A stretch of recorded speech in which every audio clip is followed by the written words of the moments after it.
let's get into this list of the things, and then we'll get into some news, and then we'll get into some other things, and it'll be fun.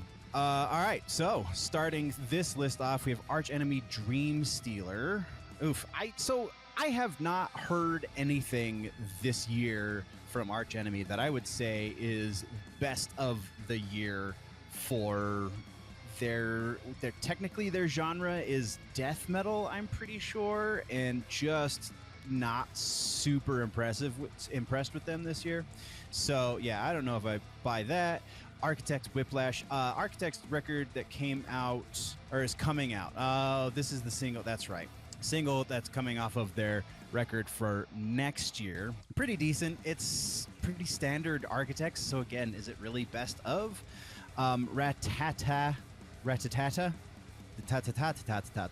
Baby Metal, Electric Cowboy. Not a big fan of either of these bands. Electric Cowboy is funny. I dig their sense of humor. I think they do great things as far as just livening up the scene, but I haven't listened to this. It won a Nick Nocturnal Award, so it must be pretty good because that's fan voted. That's totally a lie because, you know, people don't necessarily like quality. They like what's popular. Bad Omens featuring Poppy. This one I wanted to do a reaction to, but it's been out to the point where I don't think it's relevant to do a reaction to anymore. So I still haven't listened to it. Bad Omens is decent. They are definitely octane core, so meh. But Poppy's doing interesting things in the scene, even though she maybe doesn't have the best voice, and started off as a pop, hence the name Poppy, started off as a pop princess. So yeah, I'm very interested to hear what's going on there, but I don't know if I'm going to like it very much. This one, Black Crowes, Wanting and Waiting. I heard this one. Good throwback rock, I guess, but again, this is supposed to be the best of the best, right? So why is this on? It just whatever. Black Dahlia Murder, Aftermath. This one I can see. Part of this is because it's Black Dahlia Murder, and this is their comeback record after losing their vocalist, so they kind of had to put this on here, but it makes sense to put this on here because Black Dahlia Murder, I feel like this is a quality record. The Servitude record is pretty nice. So yeah, for sure. I can see that one on there. Blink 182, All in My Head.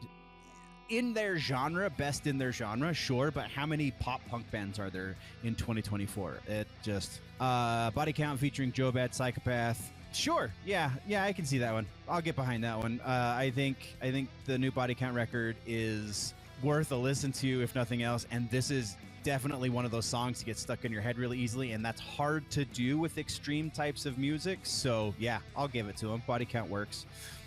Breaking Benjamin, Awaken. No, we did a quickie reaction to this one that came out on the in the regular news show, and just not particularly fond of Breaking Benjamin. Chris went to New York Comic-Con back in October and met Cal Dodd. Why do I know the name Cal Dodd? I'm totally blanking, so I'm Googling right now. Oh!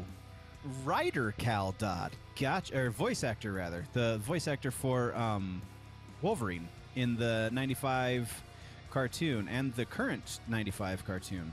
That's dope, dude. I'm super stoked for you. That must have been super awesome. Where is the window? There it is. So next up, Bring Me the Horizon. Top 10 statutes that cried blood. Bring Me the Horizon, they're interesting, but is it really? Again, I don't know. I don't know that this was necessarily a great year for music. It was a good year for music, but great year, I don't know if I would say this is part of that. Jerry Cantrell, Vilified. I still haven't listened to that one yet either. I really want to. Chat Pile, I actually literally just heard this song, and does it belong on the best of the year? I don't know. They're kind of a fresh band, so it was good. It was kind of a couple of shades of early Dillinger Escape Plan, or maybe not early Dillinger, mid-career Dillinger Escape Plan, because it wasn't quite that abrasive as early Dillinger. Groovy, yeah, super interesting to listen to. Best of the year, that's a bit of a stretch. Cradle of Filth, Malignant Perfection, again, big name, must be on the list. Sure.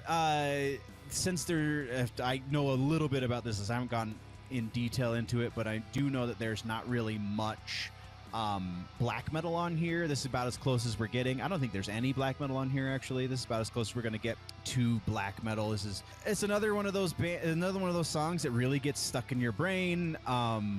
I can understand why, because Loudwire is kind of the pop outlet for extreme music.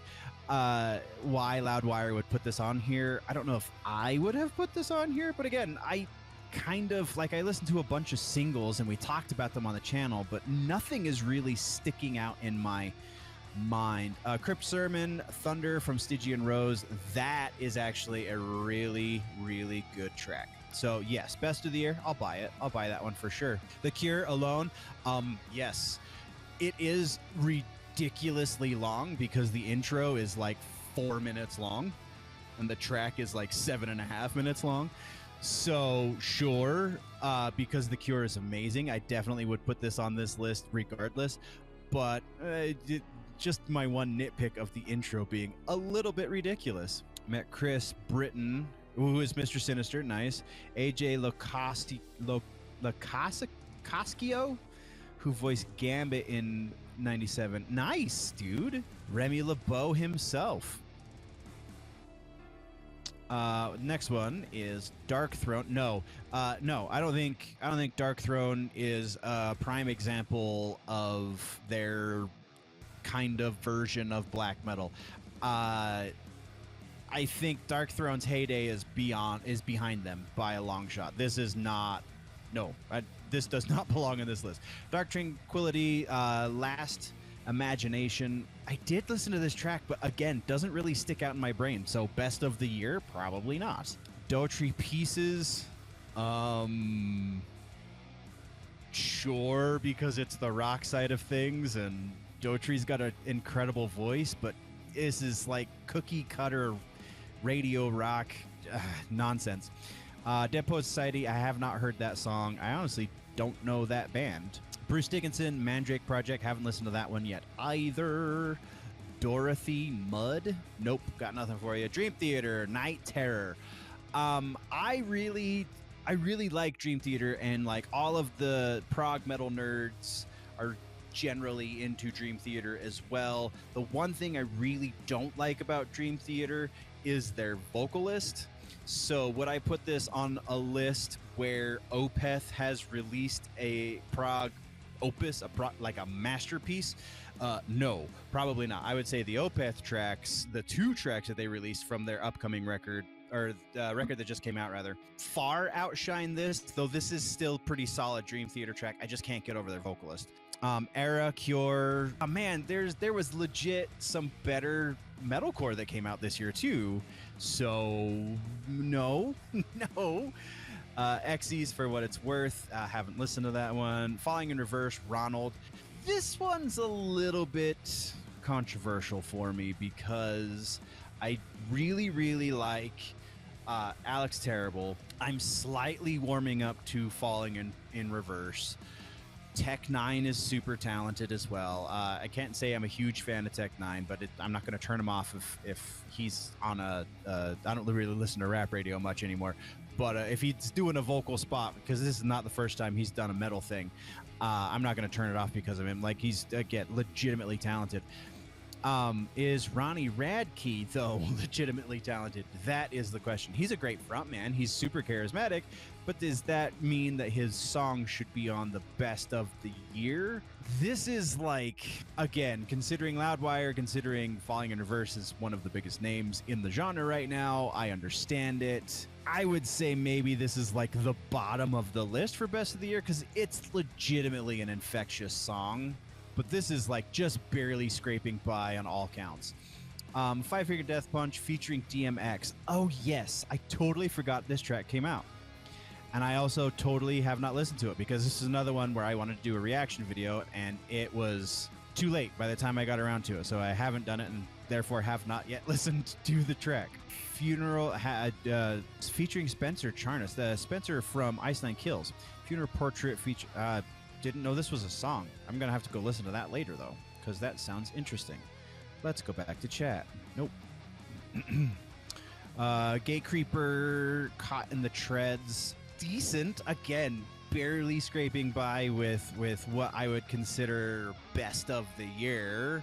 There's not a whole lot of death metal on here. Gate Creeper's pretty solid. Sure, I'll this one I think more deserves a spot than the Ronald song. So, Gojira, Mea Culpa, yes, largely just because it's Gojira, and even a mediocre Gojira song is better than 98% of the rest of the music out there. But I don't think this is their strongest track. I think the length of it is kind of playing against it. It's a very, very short song. It's like 2 minutes 45 seconds. I'm pretty sure it's under 3 minutes, if I remember correctly.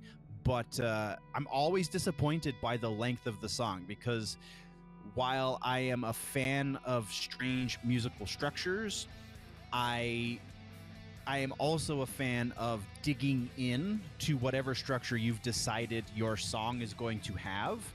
And this one doesn't really dig in. Once you kind of get a feel for how it's flowing and how it's going back and forth, it's over. So it's always very disappointing listen on the radio. So yes, it's Gojira. Yes, it deserves to be on here because they always put out some of the best stuff in any year that they release music, but this isn't one of their strongest tracks. Green Day Saviors, absolutely not. I said who's putting out pop punk in 2024. Apparently Green Day is as well. We talked about this when it came out. Not going to get into it again. Hailstorm with I Prevail. Can You See Me in the Dark? This one has played a couple of times on Liquid Metal, and I've caught it, and it's meh. I don't. Again, no. Hardy Rockstar, haven't heard it. High on Fire, Cometh the Storm. Anything off this record absolutely is going to be some of the best stuff you're going to listen to this year. This is actually one of the stronger showings, I feel like, for High on Fire. Just the production is on point. The performance is on point. There were a couple of issues with this single, I think it was. Maybe it was the first single. That the vocals kind of get lost in the mix. Generally speaking, though, absolutely deserves to be on this list. High Parasite Wasn't Human. Actually did listen to this. I think we did this in one of the quickie reactions as well. It's interesting. Is it best of the year because it's kind of its own genre? Maybe, but I really feel like we're grasping at straws. Iceland Kills, work of art. Yeah, this is some of that better metalcore I was talking about, because the breakdown on this song gets me every time. Just the way it comes into it with the little horn. Oh my god, I laugh, and even if somebody's playing it at work, like, I still have to bang my head a bit because it's just that effective. Ginger, Someone's Daughter. Ginger put out better songs than this year.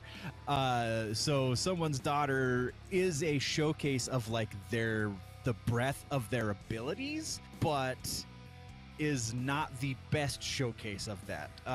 The one we did not do a quickie reaction to this one. The one that we did do a quickie reaction to, and I'm forgetting the name of the song, is by far a better song. But yeah, Ginger deserves to be on here just for their other single. And the new single they just put out, I heard a clip of it in the car on my way home from the gym tonight, or to the gym, home from whatever. Last time I was in the car, maybe not last time before. Also really good. Anyway, Judas Priest, Serpent and the King. Yeah, for sure.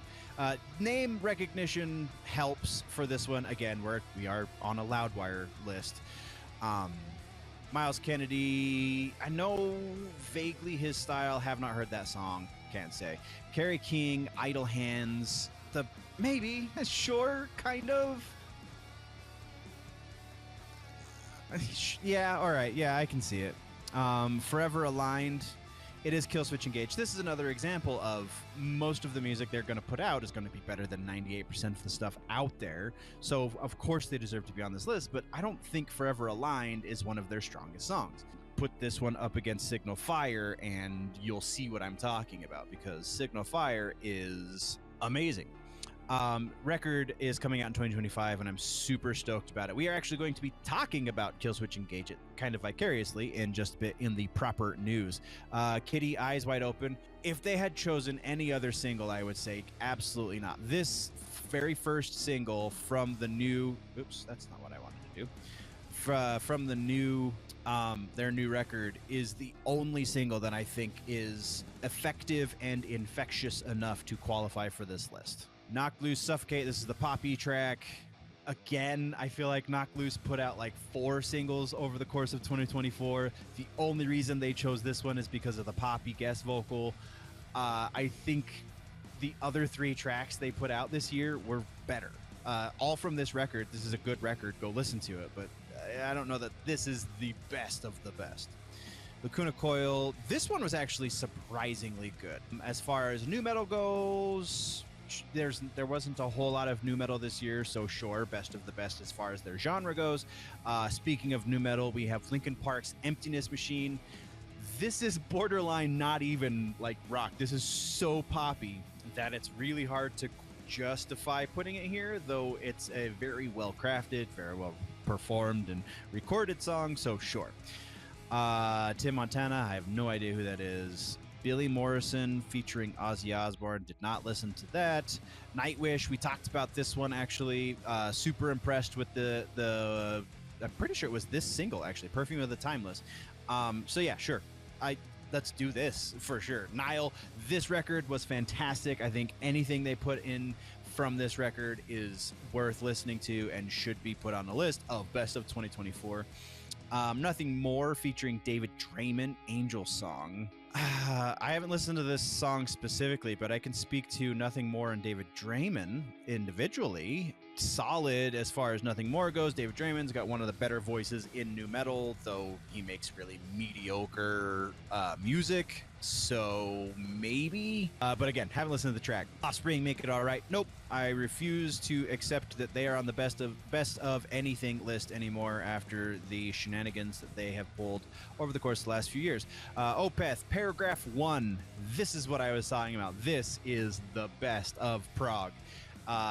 Death metal, because Mikhail is doing his gutturals again. I mean, it's so genre amorphic that it's absolutely, again, this is another band. Whatever they put out is going to be the best of that year, but this is a prime example of some of the best Opeth even. So for sure. Paleface Swiss, Hatred. As far as deathcore goes, there was better deathcore. This is a solid track. I can understand why it's here. Again, Paleface Swiss has the recognition. They're the second most streamed band on Spotify. Wow, brain fart. So sure, I understand why they're here, and it's, again, solid song, but there was definitely better metalcore this year. Pearl Jam, Wreckage, yes. Throwback rock, whatever you want to call them, they're still grunge, whatever. This was a really good song, sure. Powerwolf, 1589. I know I heard this song, but nothing to write home about. Power metal, sure. Kid of Darkness. I liked, was it this one? I don't remember if it was this one or not, but it was one of the 2 tracks, because they've released 2 new tracks this year, and one of them was fantastic, and the other one was okay. I think Kid of Darkness was the okay one, actually, now that I'm thinking about it. I always get their song titles confused when the album's not out yet. Where are we going next? Smashing Pumpkins. No, I don't think Billy's got it in him to be the best of anything anymore. I think that it's okay. It's definitely worth a listen, but best of the year, probably not. Speed, The First Test. Yes, and not just because of the flute solo. This is just really good hardcore. These dudes, where are they from? They're from Australia, I think. And just really solid hardcore. The fact that they have a little gimmicky element with the flute is kind of whatever. This is good stuff. Radiance from 7 Hours After Violet. I think that is also a solid choice. I think that Chavo is going to show us that he is more than System of a Down. He's already showing us that. This is the second time he's been on this list, but I just think that this project has a lot of really incredible potential, and I'm super excited about it. Spirit Box Soft Spine, yes. This song is so stupid heavy. I absolutely believe that is what that is one of the songs that needs to be on this list. Sum 41 Landmines. I mean, if Blink 182's on here, I guess it makes sense that Sum 41's on here. So, The Surge, AF Day, another one. I was going to do a reaction video and just couldn't get around to it. New metal. Ooh, Tetrarch. I guess not new metal. This is metalcore. This is modern metalcore. Live Not Fantasize. I think Atreyu's. Was it Atreyu's single? No, it was the Alex. The what is the name of his freaking project? I can't even think right now. Icarus. Dead Icarus. There we go. Dead Icarus put out a much better metalcore track this year. Even though Dead Icarus kind of straddles that line between metalcore and deathcore, I think that was a much more solid pick than Tetrarch. I think Tetrarch is a safe political pick for reasons we're not going to get into here. 3 Days Grace, Mayday, sure. Millennial throwback rock. Unleash the Archers, Green and Glass, yeah. I can see that one being on here for sure, because just the pure dynamics of this band as far as their performances go, I'm here for it. Vended Nihilism, or Vended, I apologize. Kind of new metalcore-ish, right? Yeah, sure. I can see this one being on here too. I think for the genre, they're kind of sitting towards the top, and they put out music this year, so sure. Have not heard The Warning. Don't know that track. Jack White, That's How I'm Feeling. It's Jack White. Of course he's on the list. I haven't heard this track specifically, but this is another example of an artist that they put out anything, and it's going to be fantastic. Going to be the best of the best. All right, so that's the end of that list. Thank you very much for sitting through it.